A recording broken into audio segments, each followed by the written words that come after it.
성벽 속에서 발견이 됩니다.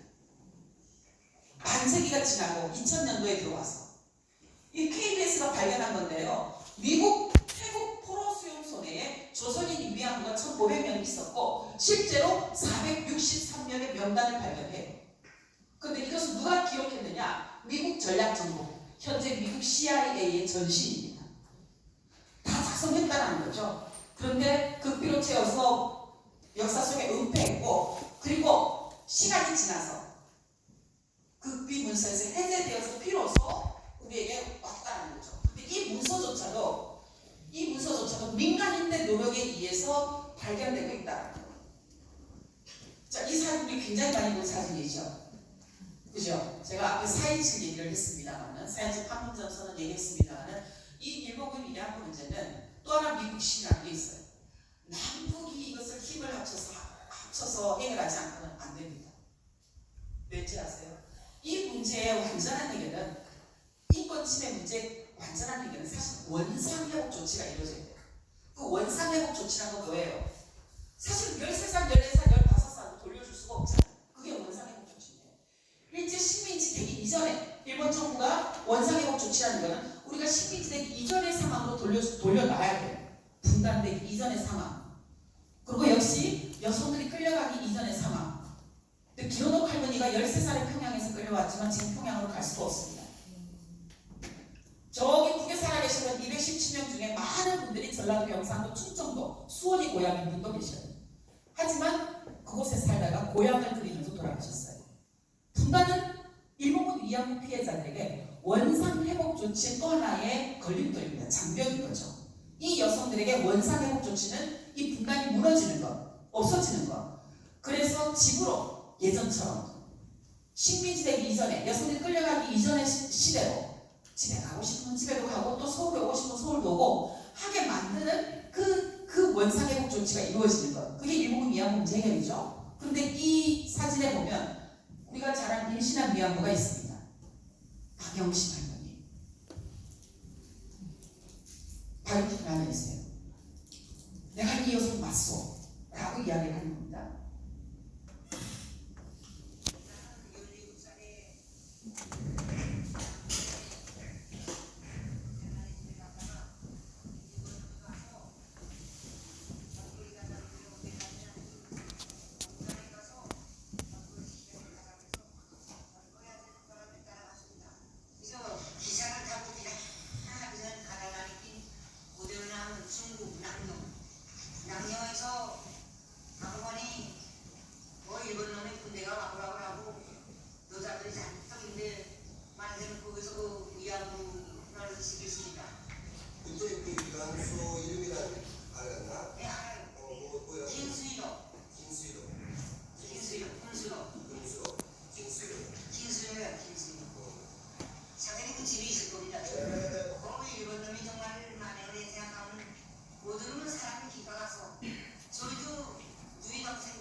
이분의 이동 경로를 한번 보실까요? 엄하게 끌려다니시죠, 그죠? 그런데 이분은 마침 마지막에 중국군에 의해서 포로가 돼요. 그리고 40몇 년의 고향 남포에 도착해서 사는 것입니다. 이 이동 경로가 발견이 됐어요. 확인이 됐어요. 그래서 할머니가 직접 위안소가 있던 곳까지 가서 조사를 했어요. 그런데 여기 한 할머니, 우리 이웃 할머니, 우리 지역의 할머니셨던 김복동 할머니. 김복동 할머니가 1992년 8월에 아시아연대회에서 증언을 하는 모습이고요. 이 모습이 제가 92년 3월에 만났던 할머니의 모습입니다. 해방 이후에 엄마가 하도 결혼을 해서 억지로 중매쟁이에게 보내기 위해서 사진을 찍었던 모습이시고요. 그런데 이분 같은 경우 어떤 삶을 사셨느냐? 14살에 보셔요. 할머니의 이동 경로입니다. 이거 돌아올 때 이동 경로는 지금 없어요. 끌려갈 때만 이동 경로예요. 양산에서 부산으로 갑니다. 부산에서 시모노세키로, 시모노세키에서 대만으로, 대만에서 중국 광동으로, 광동에서 말레이시아로, 말레이시아에서 인도네시아 자바섬으로, 그리고 스마트라 섬으로, 마지막에 싱가포르 방콕으로 옵니다. 살아 돌아올 수 있었을까요? 누가 가지 않았더라면? 어디가 어딘지는 모르죠, 사실은. 바다만 떠나도, 내가 사는 동네만 떠나도 저 당시에 그랬죠. 그런데 이 여성 같은 경우, 저희가 이거 확인해낸 거예요. 일본 군의 침략 경로에 따라서 할머니가 끌려갔구나 하는 것을 확인을 했는데요. 마지막 싱가포르에 있을 때, 군인들이 오지 않대. 이제 전쟁이 끝나나 보다 라고 생각을 하는데, 적십자 표시라는 트럭이 딱 하나 오는 이 여성들을 다 태웠어요. 자기가 있던 미한테 한 30명이 계속 같이 다녔답니다. 그런데 적십자 완장을 채우고 나서 이 여성들을 어디로 데리고 가느냐, 제16사령부 내 제16군 병원으로 데리고 가요. 그곳에 갔더니 간호훈련을 시켜서 일본 군인들을 간호하게 합니다. 그리고 어느 날 피검사를 하고 혈액형 검사를 한 거죠. 그리고 피를 많이 흘리고 오는 일본 군인에게 헌혈을 시킵니다. 하면 이렇게 표현해요. 나는 위안부로, 간호부로, 그 다음에 그 적십자 비닐봉지에 들어가는 누구였다 라는 이야기를 하는 거죠. 자, 그런데 여기에서 피해국의 책임을 하나 얘기하지 않을 수가 있습니다. 우리가 구조, 왜 구조하지 않았느냐 라는 질문들을 하죠. 그죠? 그런데 240명 피해자 중에 여러분 누가 한 명이라도 구조되어서 왔을까요? 그냥 한번 얘기해 보세요. 그 당시를 떠올려서. 제가 어릴 시절만 여자 무슨 공부를 해라는 이야기를 하는 저희 시골 부모님들이 많았어요. 저희 큰아버지 같은 경우는 무슨 빨리 공부시킨다고 무슨 놀이터를 벌이고 어디로 가. 저희 아버지가 막내여서 그 기본을 냈었는데, 상상을 해보세요. 1945년 전쟁이 끝났어요. 그 딸내미를 어디로 갔는지 누가 혹시 부모가 구조하러 가거나 정부가 누구를 보냈을까요? 없었을 것 같죠? 없었을 것 같죠? 자신이 없어요? 있었어요. 우리의 멋진 김복동 할머니입니다. 14살 공장에 간다고 갔는데 전쟁이 끝나도 집으로 안 와. 엄마가 이종 사촌 형부 할머니에게 이종 사촌 형부가 일본에 있었어. 그래서 그 공장에 가봐라 라고 얘기합니다. 근데 공장에 갔더니 그런 여자들이 안 왔대 아예. 그러니까 그 사촌 형부가 그럼 어디를 갔을까요? 했더니 그 남양군도 쪽으로 가봐라 라고 얘기했대요. 그래서 그때부터 이분의 여행이 시작됩니다. 쭉 하고 갔더니 어디까지 갔느냐, 제16군병원에 그런 여자들이 있다라는 소문을 들어요. 그리고 이곳에 가서 김복동을 만나요. 야, 복동아, 누가 너 만나러 왔어 라고 갔더니 얼굴도 모르고 사진을 하나 갖고 왔더래요. 어릴 때 찍었던 그 사진을 갖고 와서 여기 복동이 딱 봤더니 세상에, 거기서 이종 사촌을 만나서, 사촌 형부를 만나서 이 복동이를, 여기 우리 복동 할머니예요. 제16군 군병원이니까. 이 복동 할머니를 데리고 어디로 오느냐, 저기가 마지막 기국선이 지금 고향으로 간다. 그래서 그걸 타고 부산으로 돌아옵니다. 그런데 일본군이 당시 이 제16군 병원에 있었던 여자들의 명단을 기록해요. 그 여자들 명단이 299명입니다. 299명의 그 명단이 쭉 있는데요. 김복동, 복받을 복자의 아이도 이름이 있어요. 298명은 어디 갔을까요? 물음표. 아직도 미 연합군의 마지막에 남아있던 이 여성들은, 제16군 병원에 있었던 이 여성들은 어떻게 되는지 확인할 필요 없습니다. 전쟁이 끝나고 마지막 기국선도 타지 못했던 이 여성들은 어떻게 됐을까? 간호부로 위장되어 있었던 이 여성들은 어떤 모습으로 살았을까? 돌아가셨을까? 쉽죠? 그 상태입니다. 자, 전쟁이 끝나고 그나마 김복동 할머니처럼 돌아온 여성들이 있었어요. 그러니까 그 여성들은 몸에 외상이 있었습니다. 외상이 없어서 심리적인 트라우마가 있었어요. 근데 어느 누구도 그것을 내밀 수가 없었어요. 그때부터 이 여성들은 환양년이라는 죽은 곳이었습니다. 꼬리표였어요. 그리고 사회로부터 차단됐어요. 부산 출신 윤두리 할머니라고 있습니다. 부산 영도에 제2위안소가 있었어요. 그곳으로 끌려갑니다. 이 할머니에게 그 얘기를 해요. 할머니가 차라리 내가 모르는 곳이었어요.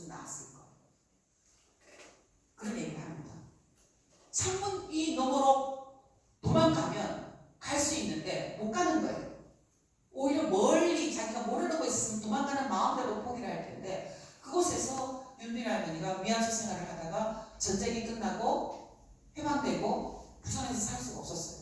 그래서 울산으로 이사를 가서 울산에서 삽니다. 왜? 부산에서는 내가 위안부였다는 걸 다 알 테니까 라는 생각을 하는 거예요. 울산에서 교회를 다니기 시작했는데요.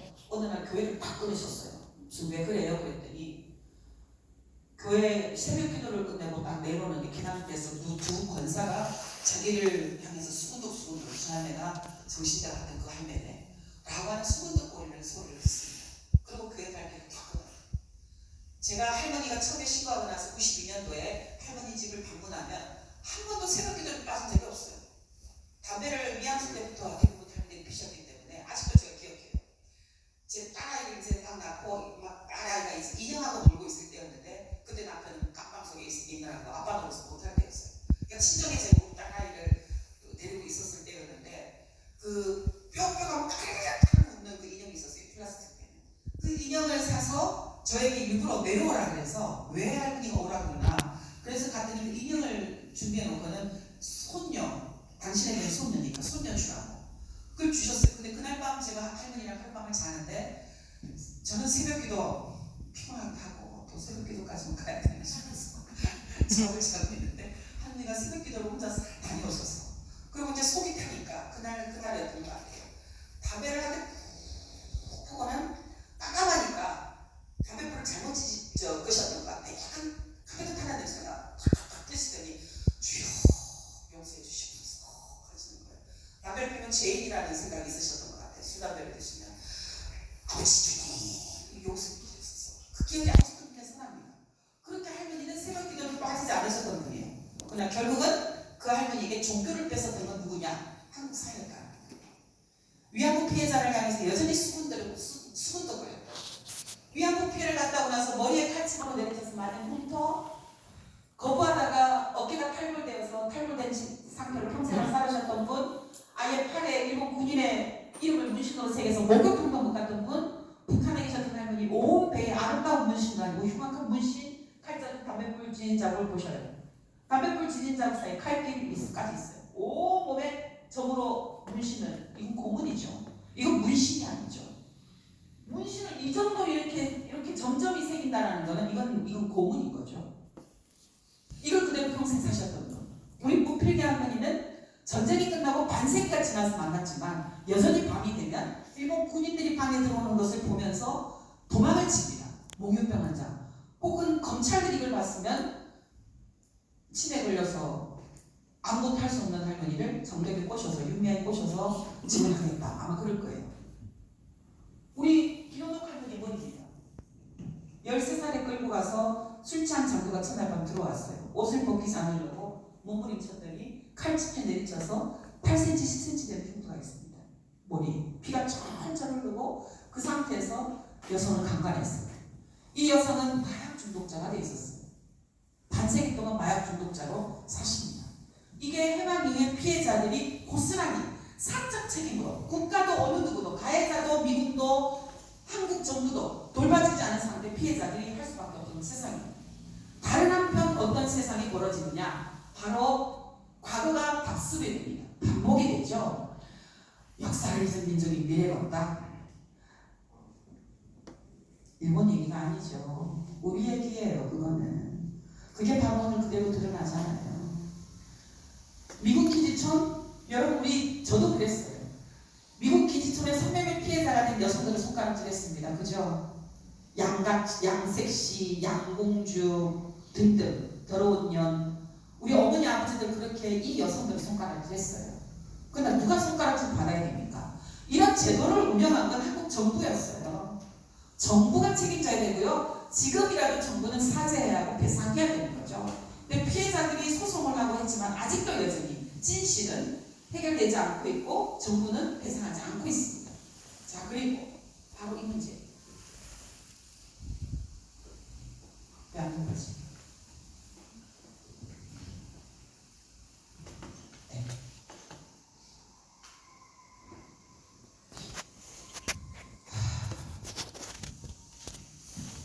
기사 제목 보이시죠?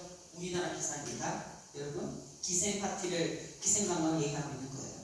이건 로이타 통신의 기사입니다. 한국 관광 안내량이 1,500명인데 일본인 접대원부에 사는 사람이 8,000명이 넘는 걸로 추산됩니다. 한국에 가면 가장 최저의 돈으로 최상의 서비스를 받을 수 있다. 이게 일본의 언론 보도예요. 그리고 일본 관광회사들의 광고 문구를 보세요. 73년 7월 10일 기사를 한번 보세요. 일본 관광객들은 마치 전시의 일본군 결사대와 같아 보입니다. 그들은 한 손에 호텔방 열쇠를 들고 한 손으로 기세를 붙잡고 마치 경기대 선수처럼 호텔방으로 들어가 보입니다. 73년 7월 10일 동아일보 기사입니다. 이런 게 해방 이후에 한국의 역사였어요. 부정당하는 역사는 그저 어느 날 우연히 이루어진 게 아닌 거예요. 네? 부정당하는 역사는 그냥 이루어진 게 아니라 정말로 그들은 필연적으로 그런 역사를 만들어 왔다는 거예요. 그런데 스톱을 걸기 시작했습니다. 한국교회여성연합회가 기생관광 반대운동을 1963년부터 시작했고요. 이 기생관광 반대운동은 박정희 정권의 경제개발 계획을 방해하는 거랑 마찬가지였어요. 그래서 70년도 만에 엄한 압박이 한국교회여성연합회로 오기 시작합니다. 물론 한국교회여성연합회가 양심수석화운동이란가 등등 굉장히 긴급조치 위반 그 피해를 돕기 위한 운동이라든가 굉장히 적극적으로 해요. 그래서 78년도에 드디어는 한국교회여성연합회 이우정 대표가 구속까지 체포돼서 즉 기생관광 반대운동이 쫙 물밑으로 들어갑니다. 얘기를 할 수가 없었어요. 그 압박이 너무나 심했기 때문에 80년도 넘어서서 다시 문제가 제기가 되죠. 이게 운동을 만들어내는 겁니다. 자, 일본군 위안부 문제 운동이 우리는 역사에서 배우지 못했어요. 아시죠? 그죠? 역사에서 배워서 운동이 시작된 거 아니에요. 또 피해자가 있어서 운동이 시작된 게 아니에요. 한국의 오늘의 현실에서 역사가 부정당하고 계속 과거 역사가 반복되는 오늘의 현실에서 과거를 본 겁니다. 그게 일본군 위안부 문제 운동이에요. 제주도에서 아까 제가 말씀드렸던 여성과 관광문화라는 국제 세미나에서 동시대를 살았던 한 연구자가 자기가 답사하면서 배웠던 일본군 위안부 문제에 대해서 강연을 해요. 그곳에 참석한 일본 사람들도 깜짝 놀래고 한국 사람들도 깜짝 놀래고 참담하기 이를 데 없었다 라고 교수들이 그 당시를 회상하고 있어요. 그게 어떤 역사를 만드느냐. 그 운동이 노태우가 한 포인트를 쳤습니다. 한 점. 1990년 5월에 노태우가 방위를 해요. 대통령이 되고 나서. 그리고 나서 뭘 이야기하느냐. 일국왕에게 강제징용, 유해 기환 명단 등을 얘기하면서 일본군 위안부 피해자들의 명단도 이야기를 합니다. 그 이야기를 해요. 근데 그게 보도가 돼요. 일본 보도. 그 보도에 따라서 일본 모토오카 쇼지라는 사회당 의원이 1990년 6월 6일에 일본 국회에서 질문을 합니다. 혹시 그때 그 명단에 여자들 명단도 있었느냐, 위안부 명단도 있었느냐 라고 했을 때 일본 정부가 그건 국가랑 상관없는 일이야. 민간업자가 한 일이야. 라는 발뺌을 하죠. 그게 어떤 일을 만들어내느냐. 바로 정대협의 발족을 만들어냅니다. 야, 진실을 부정해? 역사의 사건을 부정해? 있을 수가 없지. 근데 정대협이 딱 그렇게 만들어져서 운동을 시작한 이후에 어떤 일이 벌어지느냐. 피해자가 내가 살아있는데 김학순 의원입니다. 내가 이렇게 살아있는데 어떻게 거짓말을 해? 신고를 하게 되는 겁니다. 자, 어떤 과정이에요? 그냥 김학순 할머니가 용기가 우연히 생긴 게 아니죠. 그죠? 우연히 어느 날 작정을 한 게 아니에요. 그런 역사가 굉장히 적극적으로 살았던 역사가 이런 김학순 할머니가 신고를 하게 이르렀고 김학순 할머니 신고는 어떤 역할을 만들었냐면은 240명의 피해자에게 용기를 주죠. 그건 북으로 넘어갑니다. 북에 217명의 피해자에게 용기를 줘요. 뭐를 타고요? 바람을 타고요? 바람을 타고 북으로 넘어갔을까요? 아니죠. 한번 따라보겠습니다. 연대가 희망이다. 연대가 희망이다. 연대가 희망을 만든다. 연대가 희망을 만든다.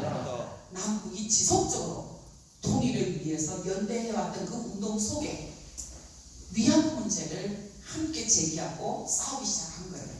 그 싸움이 시작되니까 바로 북의 피해자들이 나도 피해자예요. 나도 피해자. 박영심 할머니도 나도 피해를 입었어 라고 이야기를 하는 거죠. 그래서 남측에 240명, 북에 219명 피해자가 공개되고 이런 활동이 시작되는 겁니다. 그래서 8월 14일 세계 일본군 위안부 기립일이에요. 8월 15일 전날이어서 세계 일본군 위안부 기립일이 아니고요. 김학순 할머니가 용기 있게 신고했던 기자회견을 했던 8월 14일 이날은 우리 세계를 변하게 한 것이다 라는 그런 동기를 부여해서 세계 일본군 위안부 기립일로 8월 14일을 지키는 겁니다. 이 계기가 어떻게 왔어요? 그냥 우연히 왔나요?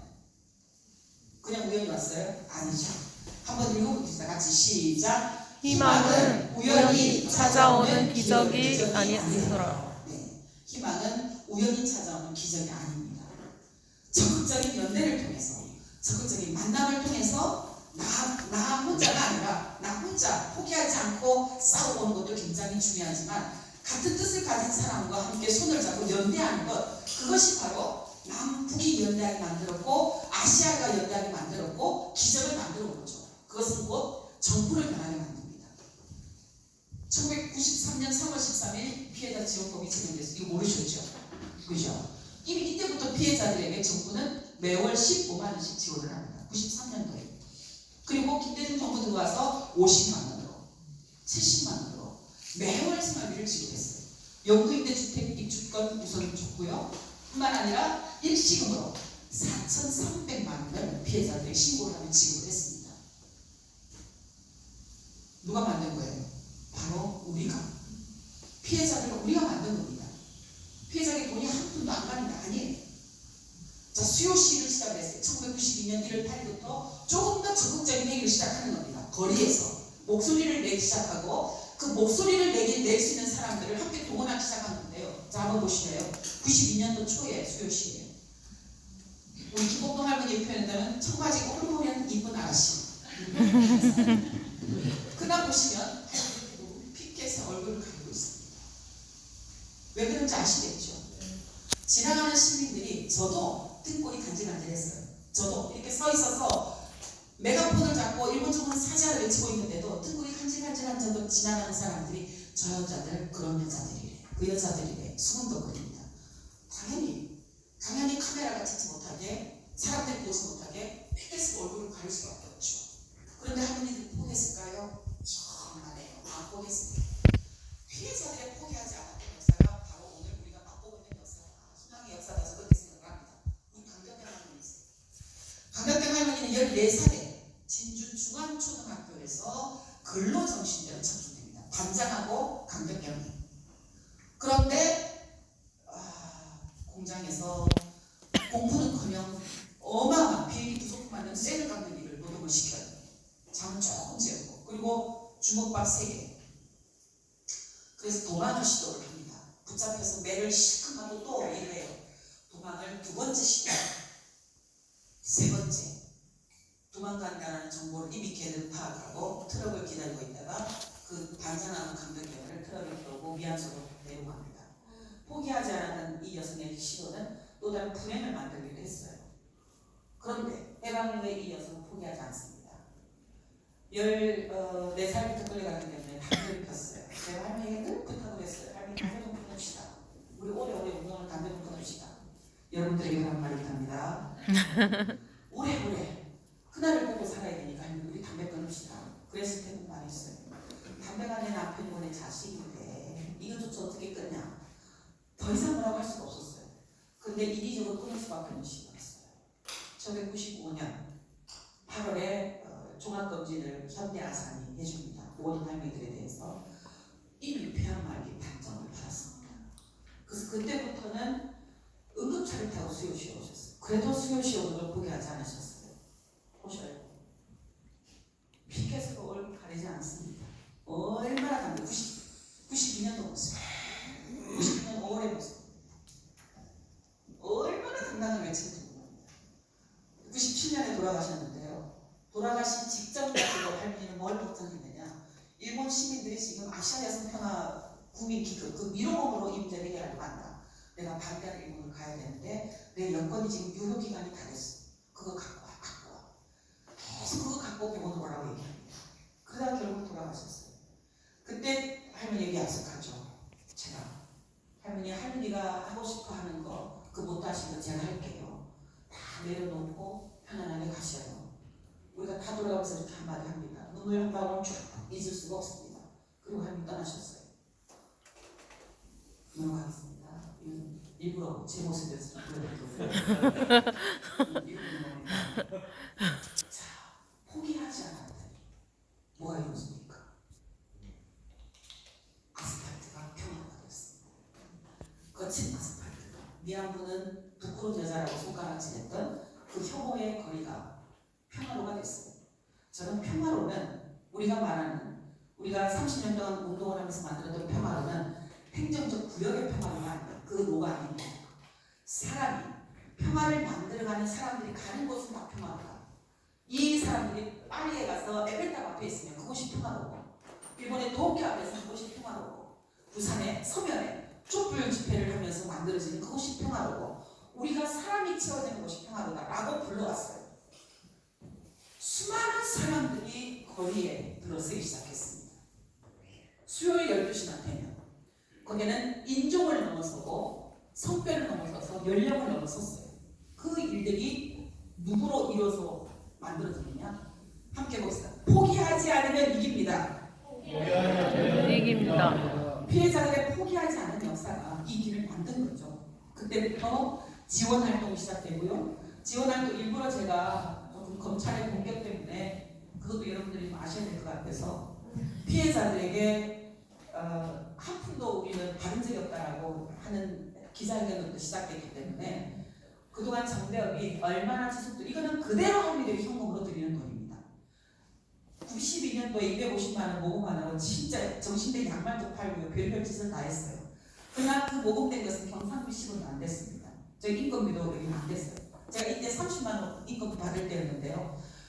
이 모금에서는 10원도 되지 않았습니다. 그래서 할머니 1인당 모두 250만 원 그때까지 신고하셨던 분들에게, 그리고 아시아 여성 국민기금 한다라고 해서 모금을 또 열심히 해서 정부동과 함께해서 우리가 모금하는 게 1인당 한 750만 원 정도, 그래서 더 보태서 4,300만 원.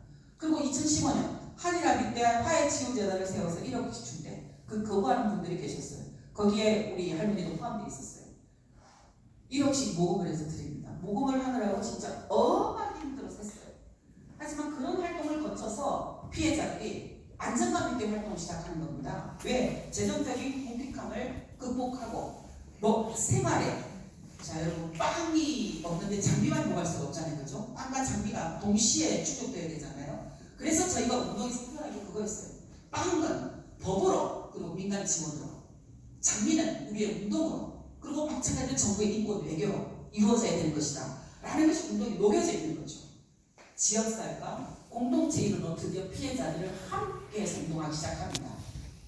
해남의 일본 이하과 할머니와 함께하는 시민 모임이고요. 이렇게 해남나비, 부산 지역 시민 모임, 경남 마창진, 또 남해 등등 피해자가 있는 곳이면 그 할머니와 함께하는 모임들이 만들어져서 피해자를 지원하는 운동들이 시작돼요. 근데 그것은 국내만 머물지 않습니다. 세계 각지에 우리 동포사회가 있어요. 굉장히 인권 외교의 중요한 자산입니다. 그분들이 이제는 나서기 시작했어요. 그냥 그것도 여전히 우연히요. 그분들이 알아서 뉴스를 보고, 아니요, 보세요. 가는 곳곳마다 피해자가 있습니다. 우리 김복동 할머니가 있어요. 가는 곳곳마다 김복동 할머니가 날아가지 않으면, 우리 운동이, 정대협이 함께 날아가지 않으면 그곳에서 운동이 싹트지가, 그게 바로 나비 효과입니다. 나비가 태풍되면 그냥 날아가지 않아요. 누군가 그 씨를 가지고, 그 애벌레를 가지고 그것을 건너가서 그곳에 날개짓을 할 수 있게 만들지 않고는 되지 않는다는 것. 우연히 오는 것 하나도 없습니다. 독일, 캐나다, 노르웨이까지 김복동 할머니 안 가주시는 곳이 없어요. 뿐만 아니라 그런 활동으로 인해서 이루어진 게 뭐냐? 유엔에서 권고가 만들어지고요. 2007년부터는 이제 미국의 책임으로 우리가 요구하기 시작합니다. 미 연합군의 책임. 미국 의회에서 결의가 채택되기 시작해요. 그리고 끝까지 미국이 반대하는 것과 방해를 합니다. 그래서 미국 대사관 앞에서 기자회견을 하게 돼요. 미국은 일본군 이양군 체계를 방해하지 말라. 약간 간이 좀 컸던 것 같아요. 그리고 92년부터는 남북 연대 운동을 굉장히 적극적으로 갔어요. 이 운동을 통해서 따라오면 통일의 길도 열린다. 저는 늘 그렇게 이야기를 하는데요. 우리가 열심히 활동하니까 북에도 단체가 만들어져요. 북에 93년도에는 조대위가 만들어집니다. 조선 일본군 성노예 및 강제연행 피해자 문제 대책위원회. 이 조직과 함께 30년 동안 굉장히 적극적으로 어느 누구도 남북이 메시지를 내지 못할 때 이 위안부 문제 가지고는 함께 만났어요. 그게 그동안의 역사입니다. 때로는 일본에서 또 때로는 이건 자랑을 좀 해야죠. 오스트리아 비엔나에서 우리 장수월 할머니고 북에서 오신 여기 우리 김복동 할머니고 닭발 할머니가 윤미향 간사고요. 이게 누구게요? 북에 온 누굴까요? 지금 이 외무상을 하고 계시나요? 네. 네, 저렇게 저때 통역관이었어요. 근데 지금 저렇게 외무상이 되었고요. 우리 모필기 할머니가 또 독일까지 가서 남북 함께 피해자를 만나서 회의를 하고요. 유엔에서는 지난 30년 동안 계속해서 지난 30년 아니구나 박근혜 정부 이전까지 위안부 문제와 관련해서 남북이 좀 더 더 큰 목소리를 냈던 그런 활동이었어요. 이 일본군 위안부 문제가. 아무리 정치적으로 둘이 싸워도 위안부 문제만큼은 유엔에서 혹은 또 다른 곳에서 연대 목소리를 냈던 것이 이 일본군 위안부 문제였습니다. 2004년 서울에서 우리 김원옥 할머니와 북의 이상옥 할머니가 함께 만나는 모습은 너무나 감동이었고요. 왜냐하면 할머니는 언제나 내가 평양 그 보통강 주변에서 놀던 그 곳을 갈 수 있을까 하는 것이 김원옥 할머니의 소원이었기 때문에 그런 생각을 가졌고요. 또 아시아 연대 회의 속에서 이분은 북의